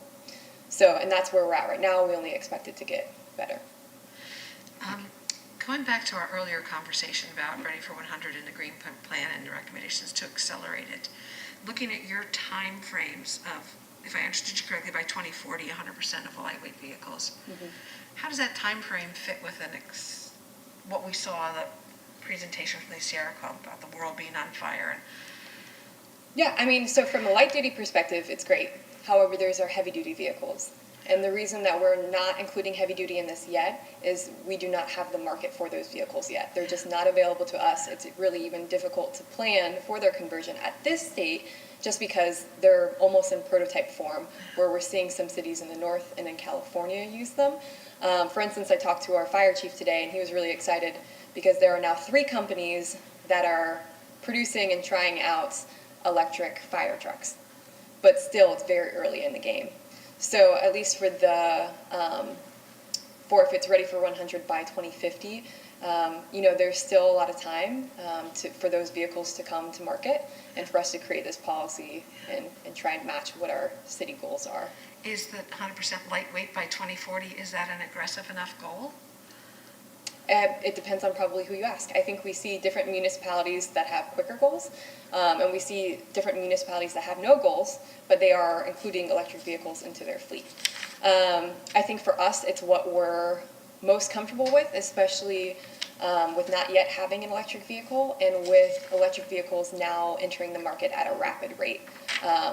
I think the 2040 goal is excellent, and the reason I was really happy that the 2027 goal happened is to really make sure that we're going to progress towards that. Any other questions? Besides leading a lot of these programs, are you also the scorekeeper for how much CO2 emissions we're saving? Yes. Okay. Yeah. And one exciting thing as well is Audubon, Florida has put together a cohort of, I believe, USF students. So we previously did a greenhouse gas inventory of our entire community. And we're going to work with them. They're going to now calculate our just municipal operations. So it was included in the previous inventory, but it wasn't spelled out. So we'll have a greater knowledge of the specifics of our own fleet and what they're emitting. And then how will that information be shared? Yes, so we are, and I was going to say this at the end, we have 2 new sustainability positions that were completed our interviews for. The first is, you're aware of, the Innovation and Energy Officer, and the second is a Sustainability Specialist. The specialist role will be all about public outreach and education, as well as data collection, and maintaining an interactive website that actively reports where we're at with our greenhouse gas inventory, where we're at with our city electricity consumption, water consumption, so on. These positions you're interviewing people for these already? We already completed interviews for both. I'm less plugged into the Innovation and Energy Officer interviews. I know that they're completed, and we did just complete our interviews for the Sustainability Specialist position. And these will both be in your office? In You the will city now have a manager's office. department? A sustainability department? No, they will be in the city manager's office. So we don't have a sustainability department. Okay. Right now we have a position, and we'll eventually have 3 positions that regard sustainability. And you're all in the city manager's Yes. office, so, Yeah. okay. The Great, sustainability thank you. with trainings for the community as well? Yep. Awesome. Yeah, community Educational. and staff. So, with Greenprint having the first section of education and outreach, it didn't just happen that way. It's because it's the most important. And in order to have a community that really buys into what we're trying to achieve, otherwise it's not possible. Right now, with trying to get some of the Greenprint strategies implemented, I haven't had as much time to do the public outreach. That's really critical. And so this position, we're interviewing people that have that background. That's awesome. Thank you very much. Any other questions from the board? Thank you, Any Sharon. questions from the audience? All right, we'll move on to our next item then, 4.5, presentation on the update of the solar feasibility study. Yeah. So this is just verbal again. We are in the midst of it, but we expect to complete the study by next month. So the consulting firm that we're working with that is McKim & Creed. And so most recently, we worked with our consultants to do an in-person site visit of 10 facilities that we identified as being the most interested to have solar on. Either they were our largest consumers, or we thought that they were like the best candidates that we wanted the immediate feedback on. I'm trying to remember them all off the top of my head, but I'll say one is our Northeast Wastewater Treatment Plant that you guys was included in that presentation that you all just received, as well as our Municipal Services Building, our main police station, our main library, North Greenwood Recreation Center, Ross Norton Recreation Center, our solid waste complex, our public utilities complex, and our fleet building. And at this visit, we examine each facility's roof material and size, the electrical room capacity, the transformer and meter capacity, the age of facility and roof, and if the facility was expected to include EV charging stations in the near future, because that would then determine how many solar panels we could have to maybe reach full offset or near full offset for that facility. There are a total of a little more than 50 facilities in the study. And for each of them, we'll receive a detailed report, such as the one that was provided for you for this meeting. Did you all receive that? I didn't pass that on. Okay. I'll pass that on. Sorry, I forgot about that. No problem, but I have, just for visuals, I'm not going to worry about that. This is probably a 20-page report, and this one is just for our countryside library. And what it does is it walks us through a few things. The building's total electrical load, the greatest amount of panels that can fit on the roof when we consider things like shading, skylights, HVAC equipment, different roof levels and materials, and required setbacks from the edge of the roof. The total kilowatt hours that the panels will offset, the expected return on investment, and a range of acceptable prices per watt, depending on market conditions. So there are two huge benefits of this study. One, we get personalized, individualized data on each facility from a third-party consultant that's not a solar installer. An additional one is that we gain more familiarity with what does a good bid look like for solar projects. What should we be asking these installation companies as they come to us, and what is our standard for what's acceptable and what's not. They really went really in depth with their analysis. We looked at inflation rates, utility rates, and we looked at as much information as we could get from Duke about the building's energy consumption for the previous year, if not 2 years ahead of that. And once the study is complete, we'll identify the facilities that are the most optimal for solar, and that will help us reach the 80% reduction in electricity emissions that Greenprint has as a goal. The study will also help us budget for these future installations, as well as, like I said, identify proper bids moving forward. Any questions on that? I was just going to mention that at our special meeting looking out over, imagine Clearwater, there were some areas noted where there would be solar. Was that part of the feasibility study as well? So it is not yet because those buildings aren't in existence. Okay. But as part of that project with the firm, they're doing the study and the reporting on that. Okay. Yes. You said there were 10 interested buildings, potential buildings. Out of those 10, how many do you think actually will get solar panels? Yeah, that's a great question. And that's 10 that we could just fit in a 2-day, 8-hour-a-day site visit. Overall, it's 50 plus that we're looking at.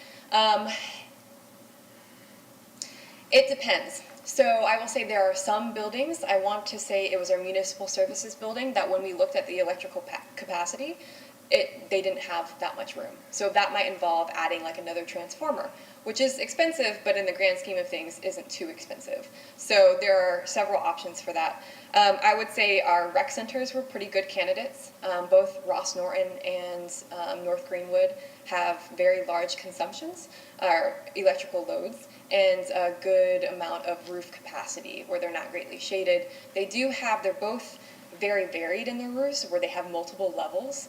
So that is a little bit of not a big issue, but it makes it just slightly more expensive because you don't have it streamlined. And then other things like our fleet building could be really excellent. There is a little bit of a conundrum with that building, and I'm waiting on the report, where they have a lot of skylights, which is great because then you don't need to use the electricity as much, but it does make it more difficult for solar. So we're waiting on some of the reports for those. So, again, that number 10 as reference, you're going to evaluate using all the considerations you just spoke about. Yeah. But about how many do you think that you'll end up actually will be solar powered? It depends on the reports, because we've only probably received 3, if not 4 of the reports. We expect for them all to be finished in February, where we can look at them and see what are our most optimal. Because for us, it's not a number. It's not like we need a number of facilities. We're looking at what will help us get to that 80% reduction in energy emissions for the city. And that's in combination with, hopefully, our energy efficiency programs, our participation in the Duke Clean Energy Connection, and renewable energy. I will say a lot of the city's electricity comes from areas that we would not be able to put solar on. So like our water pumps, water wells, things like that, where we have a lot of accounts. And with the Duke Clean Energy Connection program, we'll have the ability to select what accounts we want to go to that 40% coming from that program. So it would be beneficial if we selected the accounts that we cannot or are not good fits for solar. So it will be determined, but it'll be selected from what are the best candidates and what advances us most to meeting that goal. So they're going to complete their evaluation of 50 buildings by next month? Mm-hmm. Okay. Because what the main work was creating the template, getting them the information, and they're just now synthesizing it all. Right, And they're so just now that they have the compiling. template, it's more just like a plug and chug, for lack of a better way of saying it. Yeah. The 10 buildings you mentioned, like MSB, a couple of rec centers, the main library, I'm trying to think of all of them, but I think even the most recent building mentioned is 10 or 15 years old that was built. What's the life expectancy of the solar and compared to the roofs that are there? Do the roofs need to be upgraded before? So a big question as part of that is, when is the roof going to be replaced? Because that's the most economical time to include solar. So we're, in addition to looking at the conditions I told you about, it's when will this roof be replaced? So for North Greenwood, that just had their roof replaced, I think, in 2018. That may be less beneficial. Doesn't mean it will rule out solar, especially for how large that building is and how beneficial a solar array will be for that community and that area. It just means we know it's going to be a little more expensive. Okay. So Thank you. Is there a battery backup considered in the? that's a great question. So at this point, no. However, the consulting the consulting company is experts in that, so they'll be giving us some information on if we wanted to pursue that in the future. At this point in time, just to be honest, we haven't had a solar array on our facilities, and it gets more expensive when you add battery capacity. So with trying to build more familiarity and support for solar on facilities, we're really just trying to get solar on buildings and then look at that resilience component. That will be essential moving forward. So my next question is, if one of these facilities was selected, having the, instead of having like the battery backup, having it in connection with like a place where the fleets are charged. Mm-hmm. So then if they're EVs, then that could be used as a battery backup if it's at, for example, emergency storm shelter for resiliency purposes. Yeah, so we are planning, and noting where we're going to have electric vehicle charging stations. I think there is, and I don't know if this is what you might have been getting at, but when the grid is down, I don't think you can access the power from that solar energy when it's on a facility. What I'm saying is like that it's an inverter, so it's taking the charge that is on the EV and using that to. Oh, I get what you're saying. Critical lines, yeah, power Yep. the buildings. Yep, or- absolutely. I get what you're saying with that. And not to promote one manufacturer over the other, but with the Ford F-150 that's coming out, that's a really exciting component of that, where that battery might be able to power a home if it's not. So yeah, the blend of technologies there is really exciting. That's a great point. Thank you. Any other questions? Well, you mentioned, in reaching that 80% goal, energy efficiencies, hopefully, and I'm assuming you're talking at that time about the synergistic contract that's being considered by council. Yep. You want an update? Yeah. Yeah. So we did meet with council today with representatives from Synergistics, Okay. and we'll be bringing it back before council for approval in February. February. Mm-hmm. Your office is brought this before council and is recommending it, this contract. Yes. Did you, I haven't looked, I should have, I'm terrible, I haven't looked at that presentation that was made to council, but what kind of savings is Synergistic projecting for that 5-year contract? Mm-hmm. So we discussed with them, we provided information like our total cost of the electricity, how many kilowatt hours we use, the square footage of our facilities. Based on that and their 35 years of experience, they projected that we could save $8.2 million in a 5-year period. Previously, they have kind of two methods of doing that. One is what we took to council, which is a 50-50 split. Yeah. And then another, which seems like maybe more favorable, is a fixed rate, where every year we pay them the same amounts, but we may experience greater savings. For instance, because if we then achieve more than what their projection is, and they have a conservative projection, then we would keep 100% of whatever we save that's greater than the 8.2. So if you look at the 50-50 split, that 8.2 comes to 4.1 for us. Right.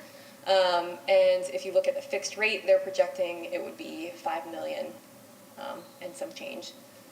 That would come to So us. that would provide some incentive for the city to cooperate, or kind of part, whatever. It's just, there are pluses and minuses to both. So they offer structures. both those options? Yes. 50-50 and the fixed rate, they're Yeah. offering both those. We have to discuss it more. Based on feedback from council today, we may be recommending one over the other. Okay. February. Work session or council meeting? Council meeting, it has to be voted on, so it will be a council meeting. Okay, no more questions? Thank you. No problem, you, thank Sharon. Thank you, Sharon. Awesome, thank you. Okay, we'll move on to our next item, 4.6, elect chair and vice chair. Our favorite time of year. I will, I guess, start the discussion. I've been chair for many years now. I started on the board as just a member. I became vice chair and have served as chair for quite a few years. I look forward to, serving in any capacity, but, and have no problem moving aside if our vice chair is interested in moving up into the chairmanship role. Otherwise, I'll nominate Jared because he does such a fine job. I appreciate that. Thank you very much, John. I do want to keep open that if there's anyone else, we do want to have succession in the board, and so eventually I don't want to always be the chair. So if anyone, I don't mind. I do like serving, and I do like this role, but I do want to keep it open for anyone else who has an interest. But if there's anyone, and I think, John, you do a great job as vice chair, but I do feel like if we do have someone who wants to move forward, eventually we do need someone in the vice chair role to move up to this role. So I don't know. I'll nominate John again for. But we need to keep one thing to another. Okay. Yeah. Are there any other nominations for chair? Okay. Thank you. Thank you, Pat. Oh, you're welcome. Keep us honest. So are there any other nominations for chair? Do we have a second or? I'll second. Okay. Okay. All in favor? Aye. Aye. Oh, thank you very much. All right. Motion carries. Now you can. Okay, and now we'll move on. So I would, I think you do a great job, John. I just want to make sure that if somebody wants to eventually move up, that we have that line of succession. But Can I ask what the duties of the vice chair are? Whatever the chair has to do when the chair's not here, it's typically Okay. what the vice chair does. All right. So, yeah. It's, just kind of, it's kind of that seat in waiting sort of for the chairman or chair role. Typically that's, how the succession is on board. So, that's how and so I don't know if anyone else has an interest in. Maybe next year. Okay. Well, I nominate John again for this year, and if that's all right, if there's no other nominations. I'll second. Okay. All in favor? All in favor? Aye. Okay. Motion carries. So now we have our chair. We have our vice chair again. We'll move on to old business. Oh, sorry. I have two topics. Okay. First of all, last time we met, Jared, you brought up the topic of this motorboat racing during turtle nesting season. Yes.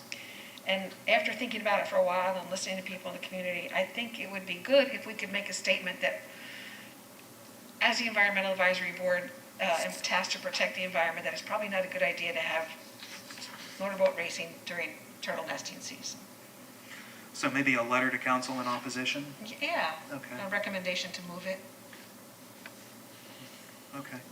My second is a top, I'm sorry, was that a motion? oh, okay, I'll make a motion that Oh, we, no, it wasn't a motion yet. She just was bringing up the old Okay, business right so now. that would be on the next agenda. Right. Sorry,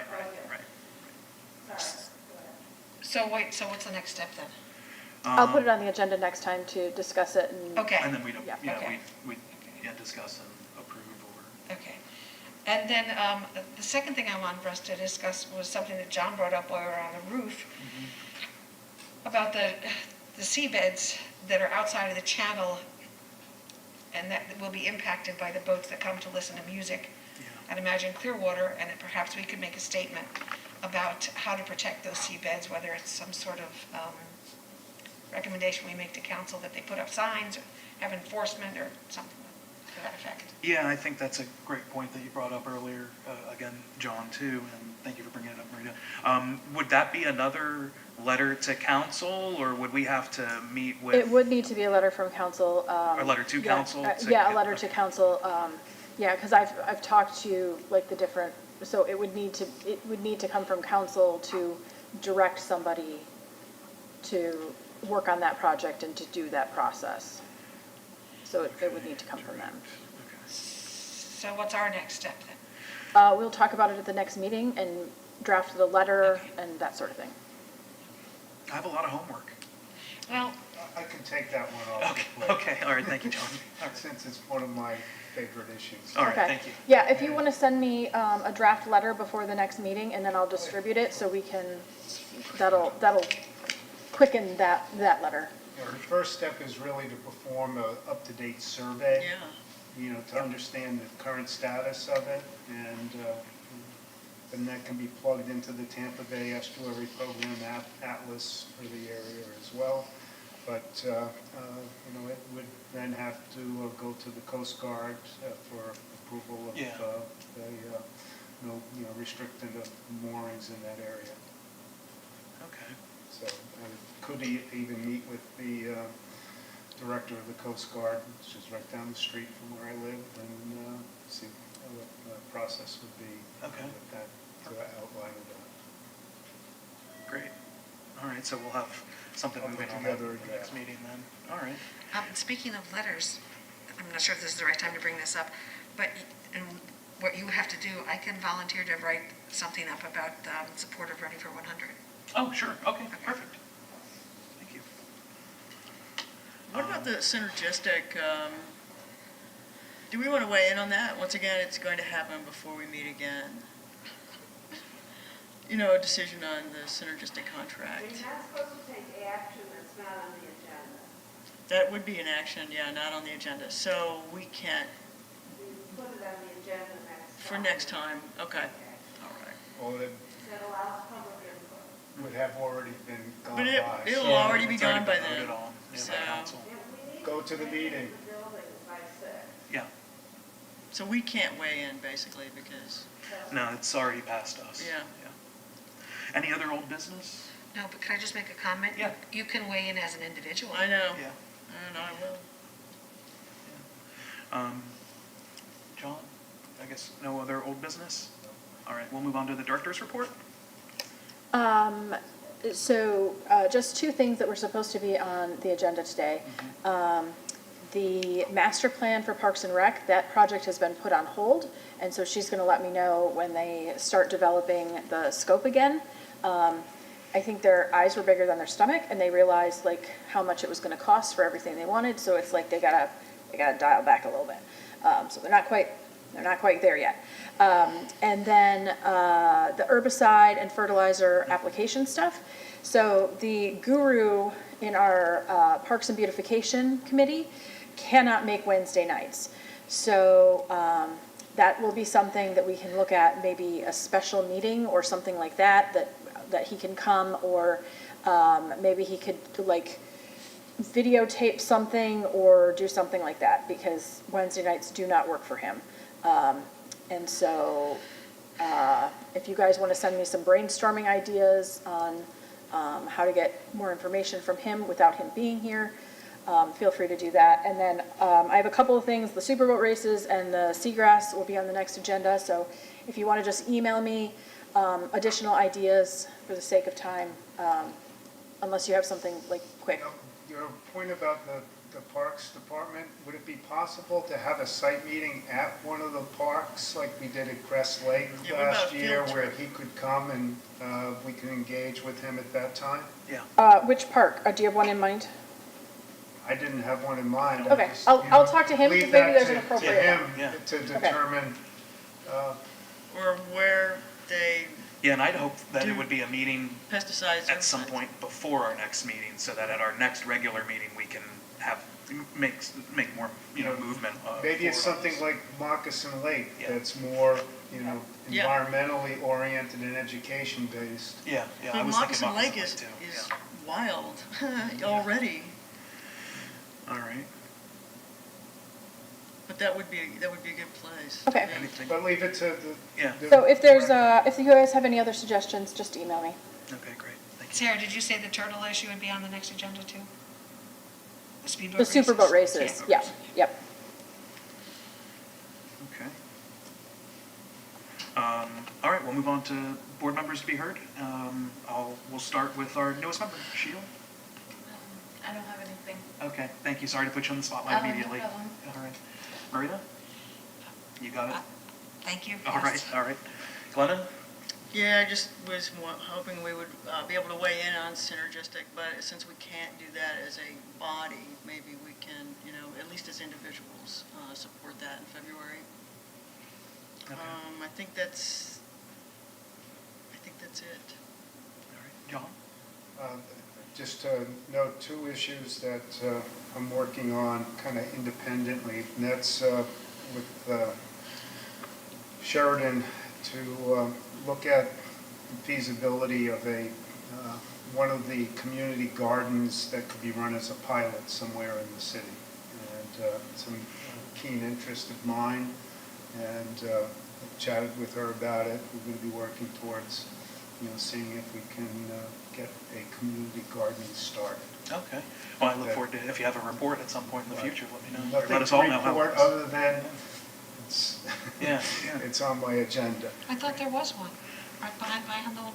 Yeah, there is, it is, but this there's a new program that the city had, and it's one of the items in green print to establish community gardens, and that one is really run by the garden club more than, it's Harold Washauer running that, where this would be neighborhood-based, multi-tenanted type of an arrangement, and some of the sites shared might be some of the rec or community centers where they may have some opportunities for this on city property. But I know I've been involved in community gardens in the city of Boston, where the city, any tax title lots that were vacant in neighborhoods were acquired and made into community gardens under the auspices of different land trusts and organizations.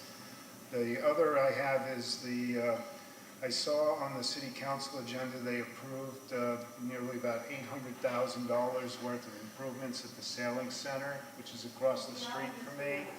And I've had concerns over the invasive species, primarily Brazilian peppers, that are growing into the mangroves and overhanging onto the community sailing property and infesting that property. And it's just something that if we're spending $800,000 to repair docks, we should be spending at least a little bit of money to preserve the ecological integrity of that property, as the Parks Department had done many years ago in conjunction with me and some other folks at the Bay Park on Sand Key.